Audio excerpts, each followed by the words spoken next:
Hermanas, qué bueno verles aquí una vez más. Espero que hayan tenido un buen almuerzo. ¿Comieron bien? Espero que no demasiado bien, porque se me van a dormir esta tarde. Menos mal que tenemos solo una presentación esta tarde y no más. Y luego quiero animarles que continúen leyendo el sílabo cuando vayan a su hotel o el lugar donde se están quedando, porque hay mucho material en el sílabo que no vamos a poder cubrir. Vamos a continuar nuestro estudio en la página 40. Son 179 páginas en el sílabo. Vamos a empezar nuestro estudio en la página 40 y vamos a repasar algunos elementos que cubrimos esta mañana cuando estábamos por terminar la sesión. Estábamos hablando del gran sello oficial de los Estados Unidos de América y nos dimos cuenta que este sello tiene varios elementos en común con el estandarte de los romanos y tiene una conexión muy estrecha con el Imperio Romano. Ustedes notan que en el lado reverso del sello, es decir, en la parte de atrás del sello, tiene un ojo de la providencia y saliendo del ojo de la providencia hay unos rayos del sol.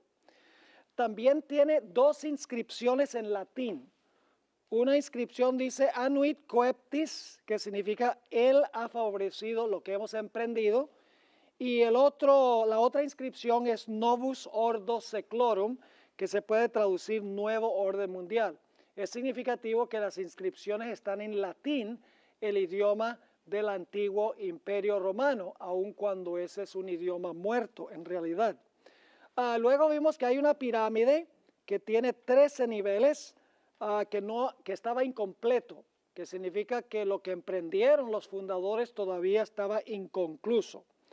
El ojo de la providencia representa a Lucifer, quien está mirando lo que se está emprendiendo. Algunos piensan que es el ojo de Dios, pero en realidad es un símbolo masónico que representa el ojo de Lucifer.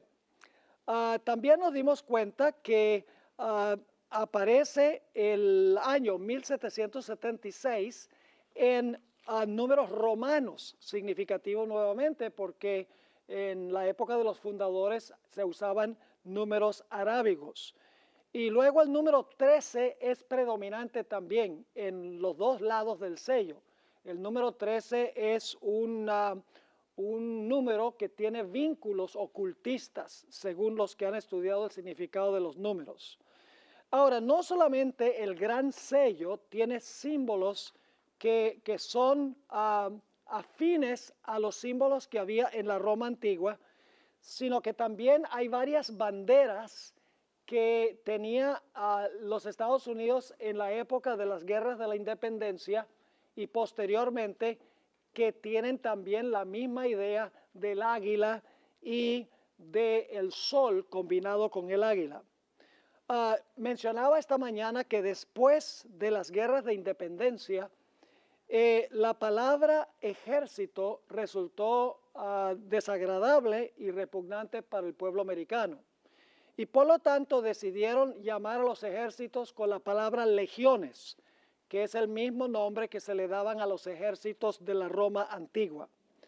Es interesante también que el general Knox, uno de los generales que dirigió las guerras de independencia de los Estados Unidos, estableció la legión, que es el ejército de esa época, y sugirió que se hiciera una bandera de tamaño muy grande, es decir, tamaño de la vida real del águila, que se llamaría el estandarte de la legión. Este estandarte, ustedes tienen en la ilustración que yo repartí, contiene un águila de tamaño natural y era muy semejante al águila que se encontraba en los estandartes de las tropas o de las legiones romanas. Esto demuestra que el águila de los Estados Unidos se adquirió mayormente como resultado del estandarte que se encontraba entre las legiones romanas. Esa bandera nunca se fabricó, pero la idea la compartió el general Knox y la idea demuestra que había vínculos con el Imperio Romano antiguo. Pero sí se fabricó una bandera semejante a esa en 1791, que se conoció como el estandarte de la Legión, y la bandera tenía una águila con las alas extendidas, la cabeza virada hacia la derecha, flechas en sus garras y los rayos del sol que refulgían de su cuerpo. Ustedes también tienen esa ilustración entre las que yo les repartí. No solamente por las banderas y por los sellos y por el idioma y por los números romanos se halla ese vínculo entre los Estados Unidos, los emblemas de los Estados Unidos y los emblemas de la Roma antigua, sino cuando uno va a Washington, D.C., la capital de los Estados Unidos, uno encuentra que la arquitectura en Washington es una arquitectura romana. Además de eso, la ciudad está llena de monumentos a sus próceres y a sus héroes. Cuando uno mira las inscripciones y las fechas, muchas de las inscripciones y fechas están en números romanos y en letras romanas. La Cámara Alta del Congreso se llama el Senado y sus representantes se llaman senadores. Esa es terminología que viene directamente de la Roma antigua. Es decir, debemos nosotros tomar en cuenta que la idea del águila y el sol la adquirió los Estados Unidos directamente de los emblemas que había en el estandarte del Imperio Romano. Ahora, al pie de la página 41 encontramos un detalle muy interesante, una silla especial que se preparó para la Convención Constitucional que se realizó en el año 1787.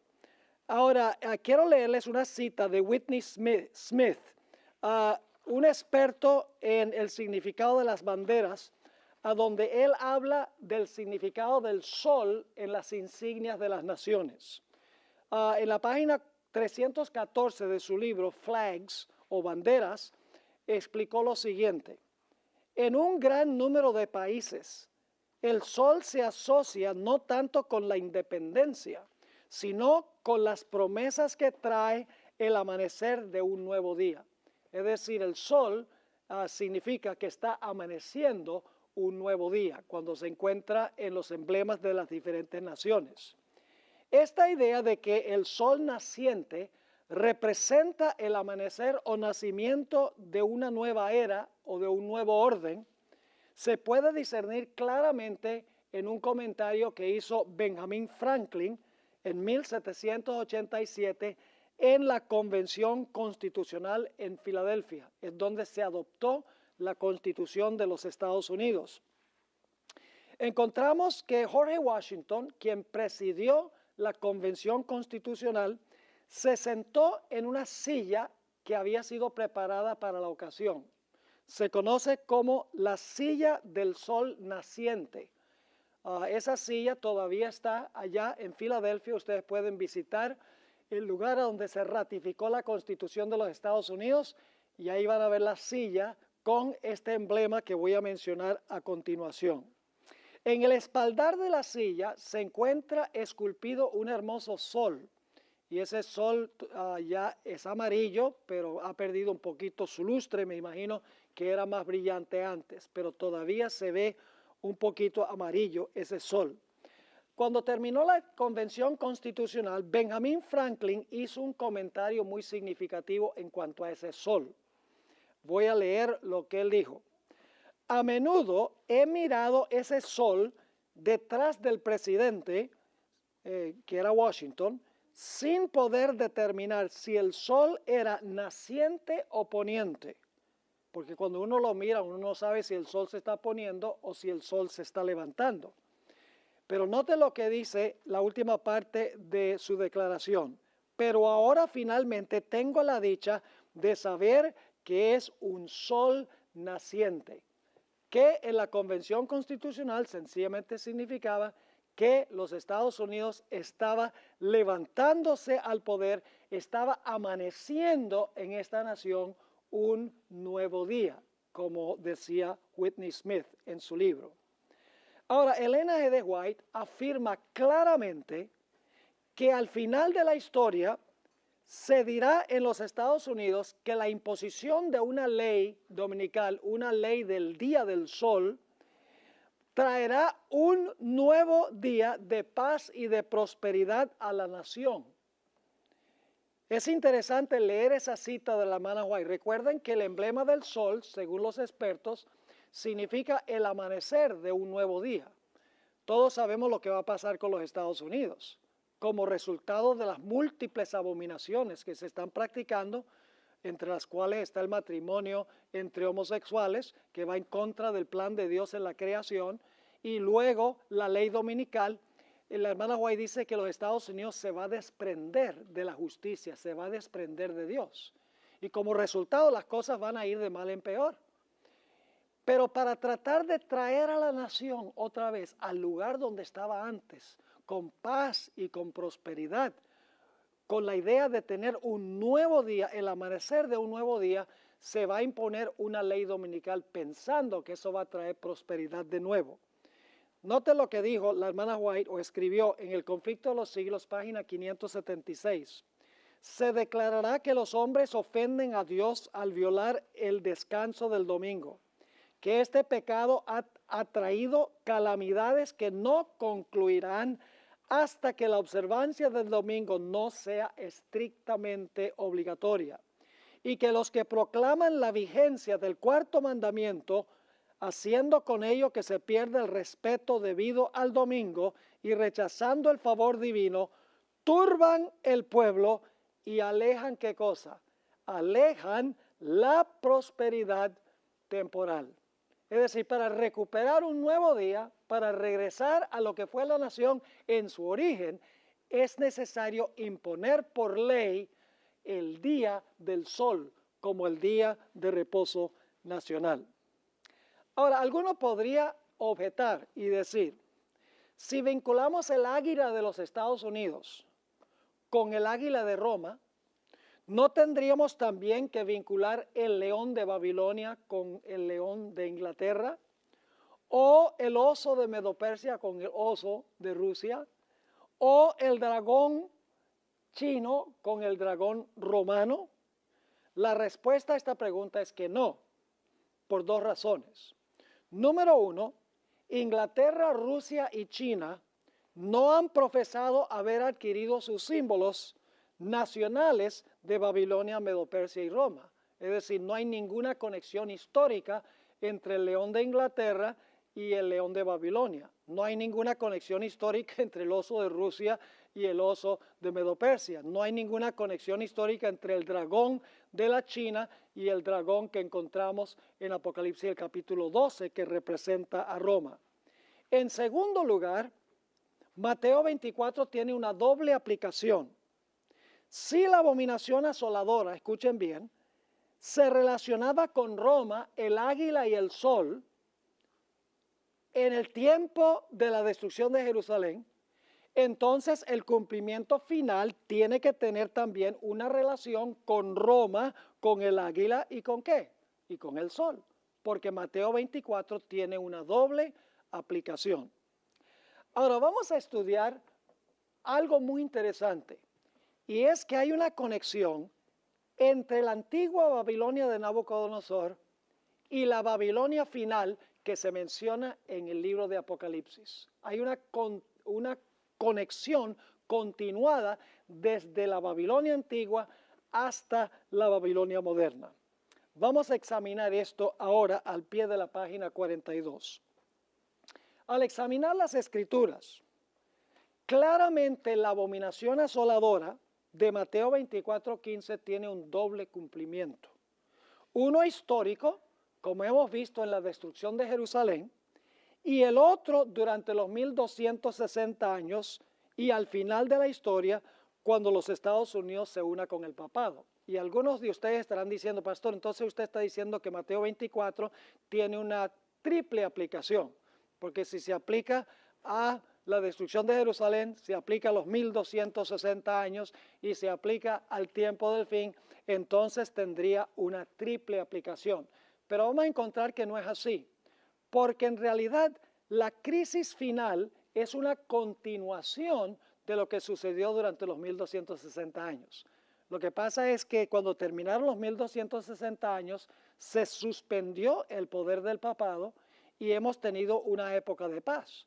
Pero la herida mortal del papado será sanada, según dice la Biblia, y luego el papado se va a comportar en el futuro como se comportó en el pasado. Es decir, va a ser lo mismo en el futuro que lo que hizo durante los 1260 años. Ahora, vamos a continuar aquí. Un examen cuidadoso de Daniel 11:31, Daniel 12:11 y Apocalipsis 11:1 y 2 confirma sin lugar a dudas que la expresión abominación asoladora se refiere a la nefasta obra de Roma papal durante los 1260 años.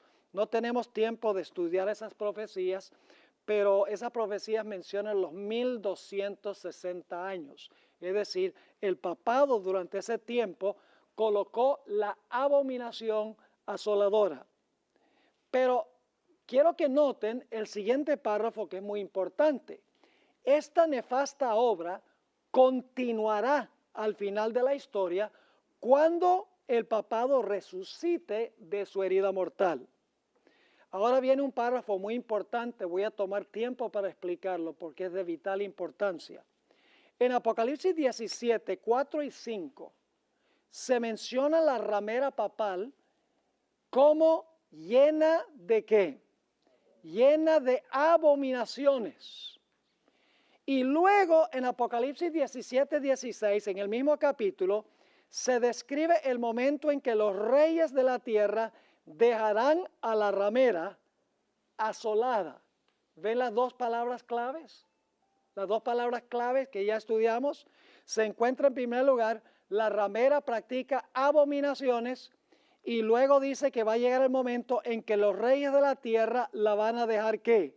La van a dejar asolada. Abominación del asolamiento que hemos visto en la profecía de Mateo, el capítulo 24. La palabra griega abominaciones, que se usa en Apocalipsis 17, 4 y 5, se halla también en Mateo 24, 15 y Marcos 13, 14. Es la mismita palabra, abominaciones. Ahora, quiero que noten también que la palabra asolada, que la ramera quedará asolada, es la misma palabra que se usa en Mateo 24, 15 y Marcos 13, 14, a donde habla del asolamiento. Es decir, que el cumplimiento final de lo que encontramos en Marcos 13 y Mateo 24 es cuando la ramera practique sus abominaciones y finalmente será asolada. La abominación del asolamiento, por así decirlo. Ahora, es un hecho histórico muy bien documentado que la Roma papal recibió su poder, su trono y gran autoridad de Roma pagana por intermedio de la iglesia de Pérgamo.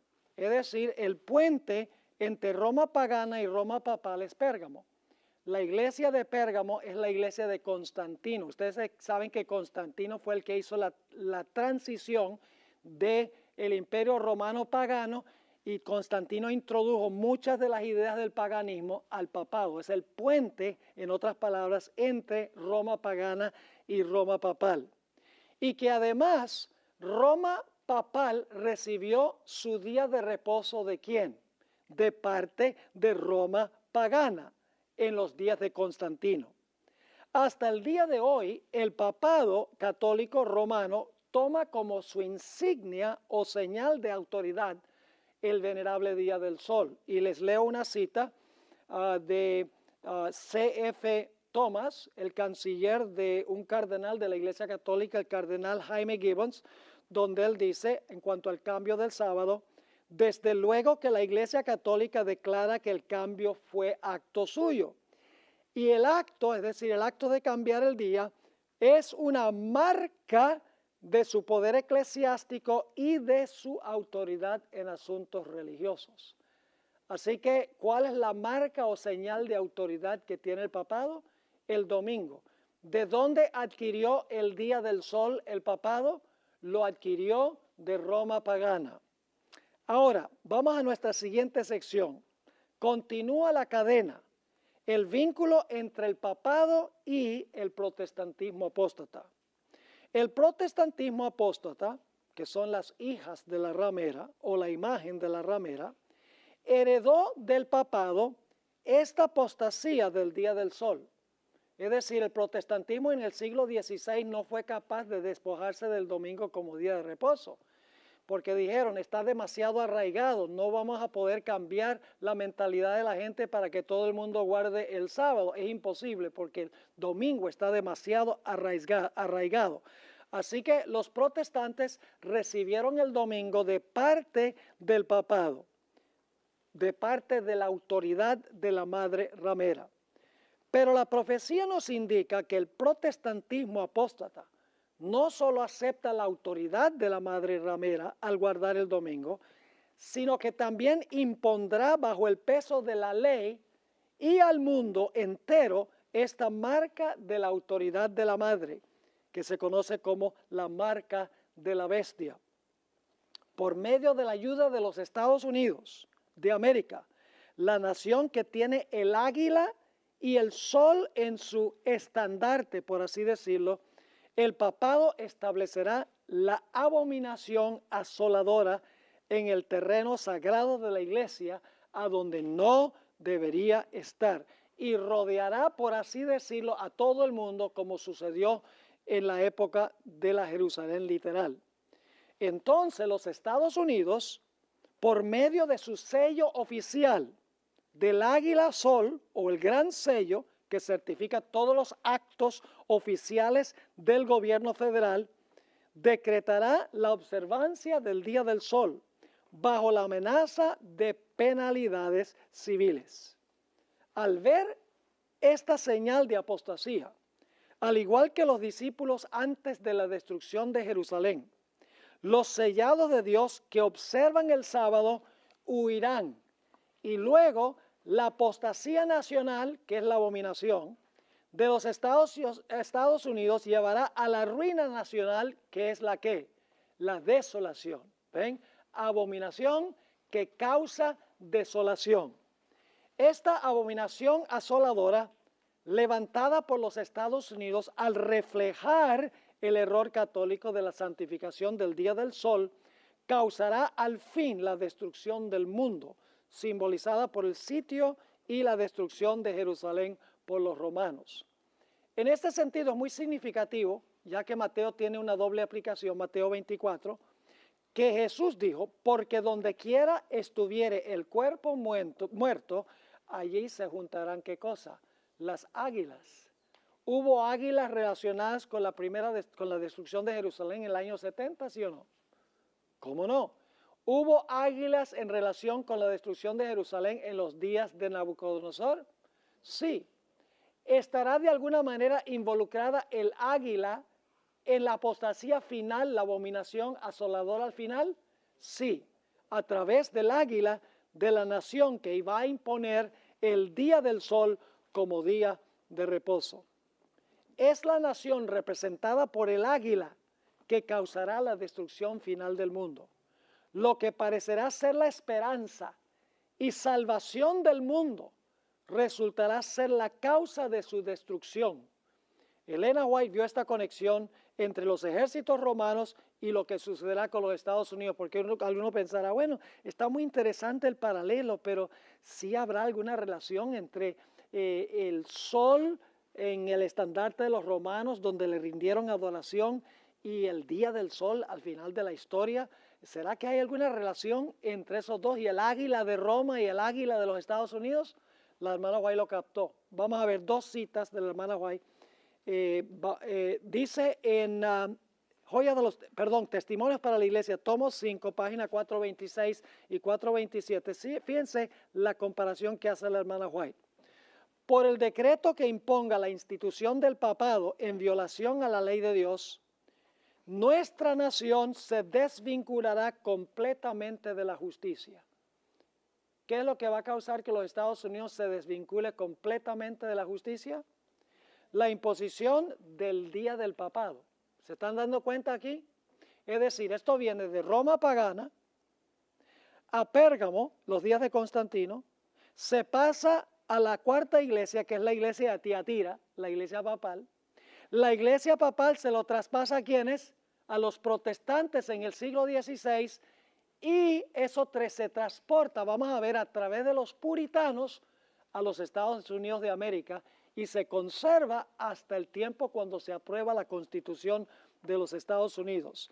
Sigue diciendo la sierva del Señor, cuando el protestantismo extienda la mano a través del abismo para asir la mano del poder romano, cuando se incline por encima del abismo para darse la mano con el espiritismo, cuando bajo la influencia de esta triple unión nuestro país repudie todo principio de su constitución como gobierno protestante y republicano y haga provisión para la propagación de las mentiras y seducciones papales, entonces sabremos que ha llegado el tiempo en que se verá la asombrosa obra de Satanás y que el fin está cerca. Y luego noten el siguiente párrafo. Como el acercamiento de los ejércitos romanos, fíjese a dónde va la hermana White para explicar esto que va a pasar en el tiempo del fin. ¿A dónde regresa? A Roma, a la destrucción de Jerusalén. Como el acercamiento de los ejércitos romanos fue para los discípulos una señal de la inminente ¿qué? Destrucción de Jerusalén, que es la desolación. Esta apostasía, la apostasía tiene que ver con la observancia del día del sol. Esta apostasía, dice ella, podrá ser para nosotros una ¿qué? ¿Recuerdan cuál fue la señal cuando Jerusalén iba a ser destruida? Los estandartes romanos con un águila y un ¿qué? Y un sol. Interesante. La hermana White dice aquí que lo que va a ser la señal es nuevamente el día del sol. Sigue diciendo, esta apostasía podrá ser para nosotros una señal de que se llegó al límite de la tolerancia de Dios, de que nuestra nación colmó la medida de su iniquidad y de que el ángel de la misericordia está por emprender el vuelo para nunca volver. Y luego quiero que noten el siguiente paso que menciona la hermana White. ¿Han notado ustedes en Mateo el capítulo 24 que inmediatamente después de la abominación asoladora dice, luego viene el tiempo de angustia cual nunca se ha visto? En Mateo 24 viene la abominación asoladora y luego entonces viene la tribulación, la gran tribulación. Ahora fíjense el siguiente paso que menciona la hermana White. Dice lo siguiente, los hijos de Dios se verán entonces sumidos en aquellas escenas de aflicción y angustia, ¿de quién? De Jacob. ¿Está presentando la hermana White el mismo orden? ¿Cómo no? Sigue diciendo, ascienden al cielo los clamores de los fieles y perseguidos. Y como la sangre de Abel clamó desde el suelo, hay voces que claman a Dios desde la tumba de los mártires, desde los sepulcros del mar, desde las cuevas de las montañas, desde las bóvedas de los conventos. ¿Hasta cuándo, Señor santo y verdadero, no juzgas y vengas nuestra sangre de los que moran en la tierra? Según la hermana White, ¿hay alguna conexión entre los estandartes romanos que tenían un águila y sol y lo que va a ser los Estados Unidos? Claramente que sí. Ahora, la segunda cita se encuentra en el tomo 5 de los Testimonios, página 439. Y aquí es explícita la conexión. Dice, no es ahora tiempo para que el pueblo de Dios fije sus afectos o se haga tesoros en el mundo. No está lejano el tiempo en que, como los primeros discípulos, seremos obligados a buscar refugio en lugares desolados y solitarios. Ahora viene la comparación. Así como el sitio de Jerusalén por los ejércitos romanos fue la señal para que huyesen los cristianos de Judea, así la asunción de poder por parte de nuestra nación con el decreto que imponga el día de descanso papal será para nosotros una amonestación. Entonces será tiempo de abandonar las grandes ciudades y prepararnos para abandonar las menores en busca de hogares retraídos en lugares apartados entre las montañas. ¿Están viendo el paralelo?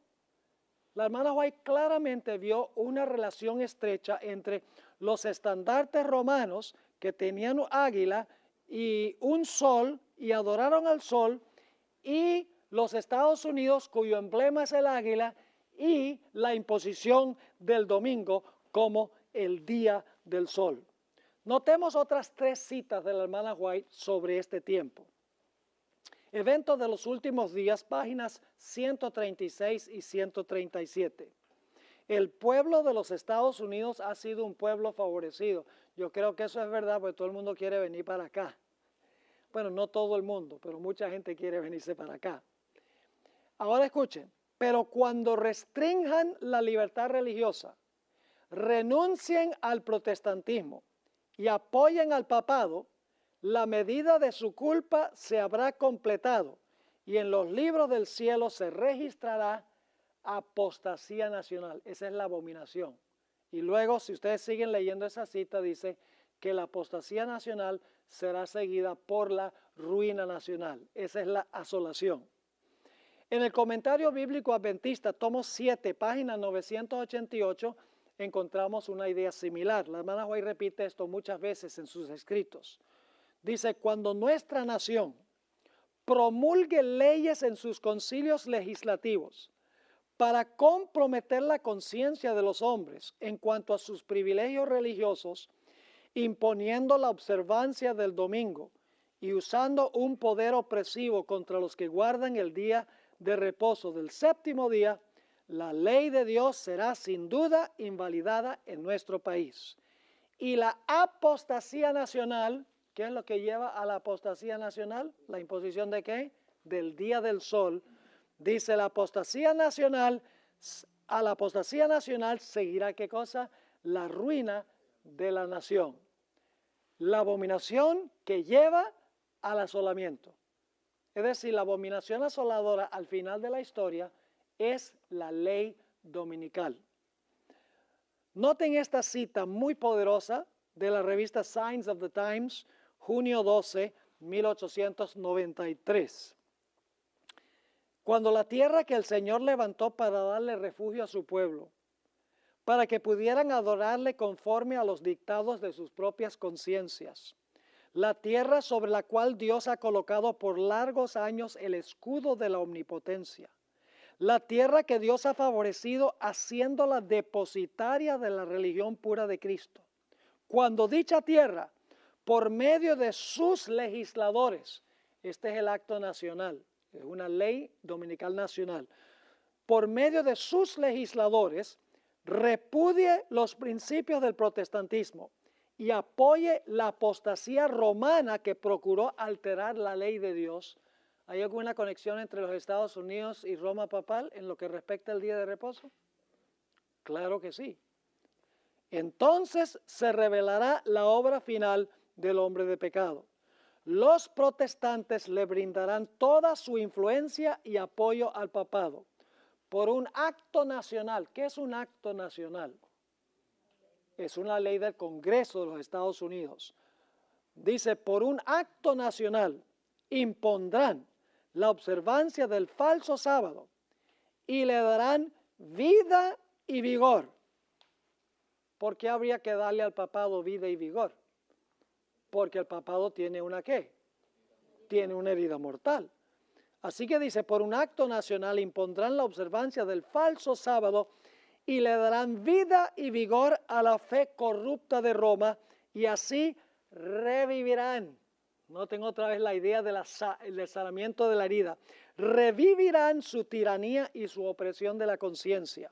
Entonces será tiempo para que Dios obre con gran poder para vindicar su verdad. Así que vamos a repasar la cadena de cómo el día del sol va desde la Babilonia antigua hasta los Estados Unidos, las hijas de la ramera en el tiempo del fin. Aquí tenemos un resumen de esto. En Babilonia había un grupo de personas que se conocían como los magos, eran los líderes religiosos de Babilonia. Cuando el rey Darío conquistó la ciudad de Babilonia, sabemos que la historia nos dice que estos magos de Babilonia fueron expulsados de Babilonia y fueron a parar a Pérgamo, en Asia Menor. Luego sabemos que en el año 520, Darío I, que no es el mismo Darío que conquistó la ciudad de Jerusalén, nuevamente tomó a estos individuos, el remanente de los magos que adoraban al dios Sol, y los expulsó y fueron otra vez a parar a Pérgamo. Y en el año 483 lo mismo sucedió con el rey Jerjes. Nuevamente habían algunos de estos magos que tenían la religión babilonia y fueron expulsados a Pérgamo, llevando allí sus ideas religiosas politeístas. Yo no sé si ustedes están al tanto, pero Ciro y Darío no eran politeístas. Ellos eran monoteístas. Ellos creían en un Dios verdadero, mientras que estos sacerdotes, estos magos, eran politeístas, adoraban al dios Sol Marduk y por lo tanto fueron expulsados en varias etapas a lo que fue la Babilonia antigua, la Babilonia del rey Nabucodonosor, que había establecido Nabucodonosor. Y luego fueron a parar a Asia Menor, a Pérgamo. Ahora, como ya hemos visto, en una campaña militar en Asia Menor, en el año 63, el general Pompeyo adoptó al dios Mitra como el dios de las legiones romanas. Y lo interesante es que el dios Mitra era un dios que se encontraba en Pérgamo, en Asia Menor. En realidad era el dios que, en el cual creían los sacerdotes, estos paganos que fueron expulsados de la Babilonia antigua. Es decir, que a través de Pérgamo, en el Antiguo Testamento, la apostasía de la antigua Babilonia de adorar al dios Sol fue transferido a la Babilonia de Roma, por así decirlo. Luego, en la primera parte del siglo II, los padres eclesiásticos comenzaron a celebrar el domingo en honor a la resurrección de Jesús, sin ningún apoyo bíblico. Luego, en el siglo IV, Constantino, quien adoraba al sol bajo el nombre Deus Sol Invictus, fusionó la adoración al dios Sol con la observancia del domingo en honor a la resurrección de Jesús. El emperador adoraba al dios Sol y los cristianos adoraban en el día del sol. Siendo un político sagaz y oportunista, fusionó las dos ideas a fin de unir el imperio romano. En marzo del año 321, como nosotros sabemos, Constantino emitió la primera ley dominical. Y aunque esta era una ley civil, es decir, era una ley no religiosa, en poco tiempo la iglesia tomó esa ley y la convirtió en una ley religiosa en el concilio de la Odisea en el año 336. La Roma papal luego entonces tomó la observancia del día del sol en la época de Constantino, lo tomó como su día de reposo. La Roma papal nos dice que la observancia del domingo como día de reposo es acto suyo. Ahora, una cosa interesante, si ustedes visitan el Museo del Vaticano, por ejemplo, una cosa que les va a impactar es ver la cantidad de soles que hay allí en ese Museo del Vaticano. Hay soles en todas partes. Hay soles en los templos, en las catedrales, en las obras de arte, en las imágenes, en los cálices, soles y soles y soles por todas partes. Eso viene directamente del paganismo de Roma imperial. Ahora, ¿qué sucedió? El papado implementó el falso día de reposo. Daniel 7:25 dice que pensó que podía cambiar la ley de Dios. En el siglo XVI nacieron de la Roma papal las sectas protestantes y no pudieron despojarse completamente de todas las herejías de Roma papal.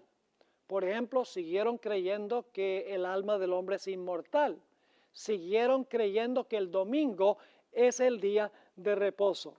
Es decir, que Roma papal le entregó al protestantismo ese legado del día apóstata, el día domingo, como el día de reposo. Así es que a través de los protestantes que vinieron de Europa, los puritanos que vinieron acá, ustedes saben que se celebra Thanksgiving para recordar el tiempo cuando vinieron los puritanos, ellos eran firmes observadores del domingo. De esa manera la observancia del domingo se transfirió del protestantismo en Europa al protestantismo en los Estados Unidos.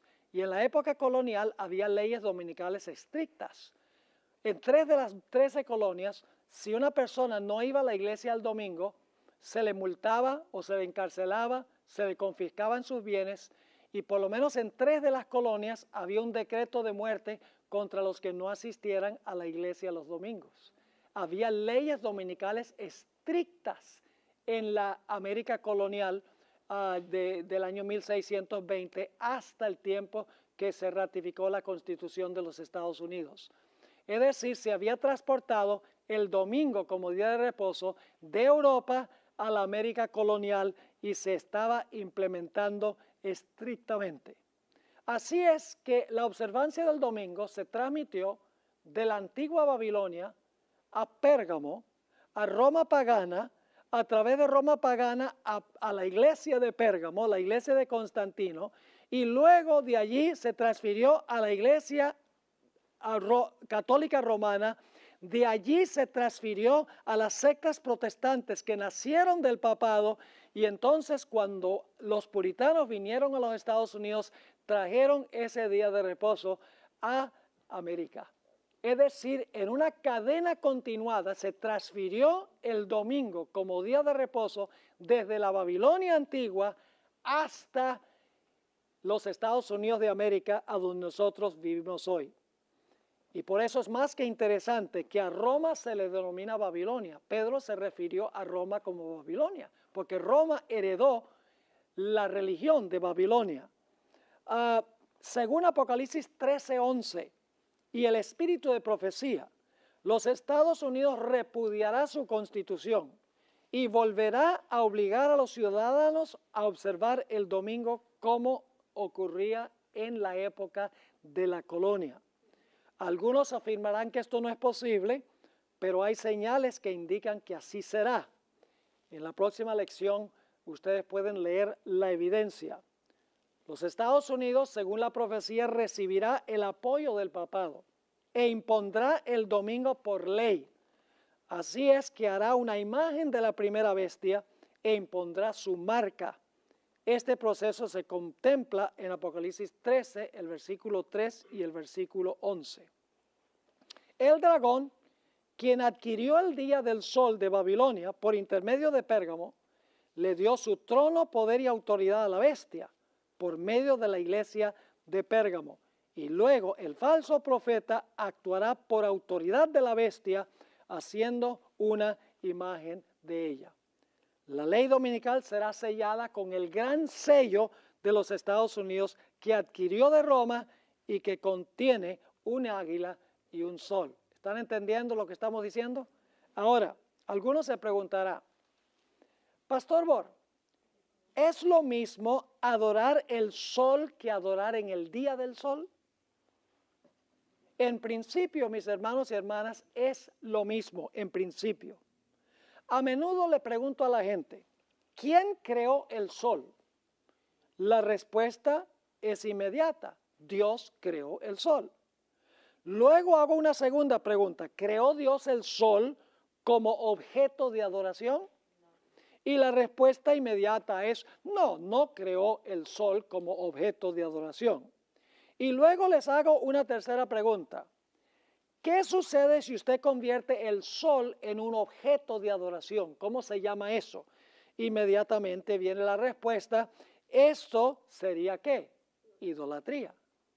Y luego hago otra serie de 3 preguntas. ¿Quién creó el primer día de la semana? La respuesta viene inmediatamente, Dios, porque Dios creó el tiempo de cada día. Luego hago una segunda pregunta. ¿Creó Dios el primer día de la semana como día de adoración? La respuesta inmediata es no, Dios no creó el el primer día de la semana como día de adoración. Y luego entonces hago una tercera pregunta.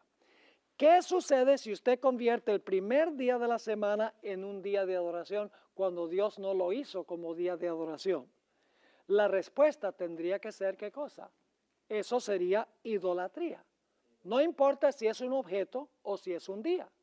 Cualquier cosa que el hombre haga para la adoración, que Dios no creó para la adoración, es ¿qué cosa? Idolatría. Así que no importa si se adora al sol o si se adora en el día del sol, el principio es el mismo. Se está siguiendo tradiciones humanas. El hombre está creando algo para la adoración que Dios no creó para la adoración. Ahora, en el libro de Apocalipsis se presenta la misma secuencia de eventos que nosotros encontramos en Mateo 24, en términos generales. En el libro de Apocalipsis, ¿cuántos grupos va a haber al final de la historia, al puro final de la historia? Va a haber 2 grupos. ¿Cómo se identifica uno de esos grupos? ¿Qué tendrá en la frente? El sello de Dios. El otro grupo, ¿qué tendrá en la frente o en la mano derecha? Tendrá la marca de la bestia. Cuando todas las personas hayan escogido o el sello de Dios o la marca de la bestia, el próximo evento, ¿qué va a ser? El cierre de la puerta de la gracia. Y luego, ¿qué viene después de cerrarse la puerta de la gracia? Ustedes lo tienen en su sílabo. ¿Qué sucede? La gran tribulación. Y luego, cuando termina la tribulación, en Mateo 24, ¿qué es lo que viene cuando termina la tribulación? Después de la tribulación de aquellos días, hay señales en el sol, la luna y las estrellas, y Cristo regresa. Yo pregunto, ¿en Apocalipsis tenemos nosotros la misma secuencia que lo que tenemos en Mateo 24? Sí. Tenemos el sello de Dios o marca la bestia, divide a toda la raza humana en 2 grupos, se cierra la puerta de la gracia, luego viene el tiempo de angustia y la segunda venida de Jesús. Ese es el mismo orden en Apocalipsis y también en Mateo el capítulo 24.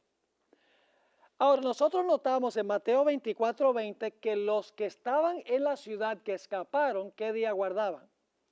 Guardaban el sábado como día de reposo. ¿Qué día creen ustedes que van a guardar aquellos que huyen al final de la historia? Pues tiene que ser también el sábado como día de reposo. Estados Unidos, así como el Israel antiguo, fue escogido por la providencia divina para cumplir la misión de proteger y esparcir la verdad en todo el mundo. Esta nación no es cualquier nación. Dios la escogió específicamente como un lugar de refugio a donde se pudiera predicar con libertad el mensaje final de Dios, para proteger la verdad de Dios, con plena libertad civil y libertad religiosa. Este país ha tenido un impacto mundial que ha llevado la predicación del Evangelio a toda nación del planeta. Tiene una constitución que garantiza la libertad civil y la libertad religiosa para cumplir libremente su misión. Pero cuando esta nación repudia su constitución y cometa la peor abominación de la historia, que es imponer la observancia del día del sol, como en los días de Ezequiel estaban adorando ¿qué cosa? El sol, que era el clímax o la cúspide de todas las abominaciones. Entonces Dios registrará en los libros del cielo apostasía nacional que será seguida por la ruina nacional. Ahora es interesante notar que después de la abominación asoladora, en Mateo 24:17, dice que los fieles iban a huir la ciudad de Jerusalén. ¿Qué va a suceder cuando se imponga la abominación asoladora en los Estados Unidos? ¿Qué va a hacer el pueblo de Dios? El pueblo de Dios también va a tener que huir. Ahora, en Mateo dice, huyan a los montes de Judea. Los que están en Judea, huyan a los montes. Y algunas personas podrían decir, ve, esto se aplica solamente a los judíos literales, porque dice que los que están en Judea huyan a los montes. Nosotros hoy en día no vivimos en Judea. Por eso es importante tomar en cuenta que hay más que un solo relato de las señales del fin. Si comparamos el Evangelio según San Lucas, el capítulo 17 y el versículo 31 y 32, encontramos que lo que Mateo aplica a los que viven en Judea, en Lucas 17, se aplica a lo que deben hacer los seguidores de Jesús en todas partes del mundo. En Lucas 17, 31 y 32, dice, en aquel día, y está hablando de la segunda venida porque menciona los días de Noé, menciona los días de Lot, así será la venida del Hijo del Hombre. Dice, en aquel día, el que esté en la azotea y sus bienes en casa, no descienda a tomarlos. Y el que en el campo, asimismo, no vuelva atrás. ¿Encontramos eso en Mateo? Está en Mateo, pero ahí dice en Judea. Aquí está hablando de qué cosa, del mundo. Es decir, Mateo 24 tiene una doble aplicación. Y luego en el versículo 32 dice, acordaos de qué, de la mujer de Lot. ¿Cuál fue el problema con la mujer de Lot? El problema con la mujer de Lot es que ella salió de Sodoma, pero Sodoma no había salido de ella. Y se convirtió en una columna de sal, según la Biblia. Ahora, quiero leerles una última cita en esta lección sobre lo que va a pasar cuando el pueblo de Dios huya. Hermanos y hermanas, nosotros no nos imaginamos cómo va a ser el tiempo de angustia. Nosotros podemos pensar que va a ser lo peor, pero va a ser aún peor de lo que nosotros nos podemos imaginar. Leímos en cuanto a lo que sucedió con Jerusalén, vino la abominación asoladora, el pueblo de Dios vio la señal, huyeron, y luego entonces los romanos volvieron y circularon la ciudad y ya no había escape, se había realizado la separación. Y entonces nos dimos cuenta que en la ciudad había hambre, había pestilencia y había alborotos, insurrecciones, etcétera. Padres entregaban a los hijos, hijos a los padres, amigos traicionaban a amigos. Es decir, no había seguridad en ninguna parte. Las madres se comían a sus hijos, según vimos. Hermanos y hermanas, eso se va a intensificar. Eso va a ser a nivel mundial y va a ser peor. Fíjense lo que dice el Espíritu de Profecía sobre el tiempo de angustia que viene después de la abominación asoladora. Conflicto de los siglos, página 600. Cuando Él abandone el santuario, ese es el momento del cierre de la gracia, las tinieblas envolverán a los habitantes de la tierra. Durante ese tiempo terrible, los justos deben vivir sin intercesor a la vista del Dios Santo. Y ahora fíjense lo que va a pasar cuando Dios retira su espíritu, cuando Jesús deja de interceder. Nada refrena ya a los malos. Y Satanás tiene control completo sobre los impenitentes empedernidos. ¿Pueden ustedes imaginarse un planeta a donde Satanás tiene total control sobre los impenitentes? No los justos, sobre los impenitentes. Sigue diciendo la sierva del Señor, el mundo ha rechazado su misericordia, despreciado su amor y pisoteado su ley. Los impíos han dejado cumplir su tiempo de gracia. El Espíritu de Dios, al que se opusieron obstinadamente, acabó por apartarse de ellos. Desamparados ya de la gracia divina, están a merced de Satanás, el cual sumirá entonces a los habitantes de la tierra en una gran tribulación final. ¿Es eso lo que menciona Mateo después de la abominación asoladora? El pueblo de Dios huye y ahora viene la gran tribulación que nunca se ha visto jamás. Es exactamente lo que dice Mateo 24. Elena White está comentando sobre lo que va a suceder después que se hayan dividido los dos grupos. Y luego entonces sigue diciendo la sierva del Señor, como los ángeles de Dios dejen ya de contener los vientos violentos de las pasiones humanas, todos los elementos de contención se desencadenarán. Y ahora fíjense la última parte de la cita. El mundo entero, ¿cuánto? El mundo entero será envuelto en una ruina más espantosa que la que cayó antiguamente sobre Jerusalén. Y ustedes dicen, ¿cómo puede ser peor que lo que pasó con la ciudad de Jerusalén. Pero la sierva del Señor dice que será una ruina más espantosa que la que cayó sobre Jerusalén, y dice que sucederá en el mundo entero. Ahora, hay un punto con el cual quiero terminar. Algunos me acusan a mí y a otros cuando hablamos de la gran tribulación y lo terrible que va a ser, dice eso es para asustar a la gente. Mis hermanos y hermanas, esto no es para asustar a la gente, es para que nosotros nos preparemos para pasar por ese periodo. Porque va a ser el periodo más terrible en la historia del planeta Tierra. Y son los que tienen una conexión vital con Jesús a través de la oración, a través del estudio de la Biblia y el testimonio de su vida, van a poder pasar victoriosamente por ese periodo. Y permítame mencionar que en ese tiempo de angustia, Cristo no va a interceder por los pecados, pero Cristo sí va a estar aquí para proteger a sus hijos. Porque si Jesús no estuviera aquí, nadie sobreviviría. Satanás aniquilaría a todos.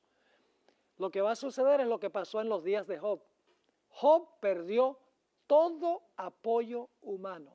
No le quedó nada, sino la vida. Perdió sus posesiones, perdió sus hijos, perdió el apoyo de su esposa, sus amigos se volcaron en contra de él, perdió sus criados y sus siervos, perdió todo lo que tenía. Quedó en la calle, por así decirlo, como la viuda de la parábola que contó Jesús. Y sin embargo, Job había desarrollado una experiencia fuerte con su Señor en tiempos de prosperidad. Amén. Y por lo tanto, Job dijo, aunque me matare, aún confiaré en Él. Dijo, yo sé que mi Redentor vive.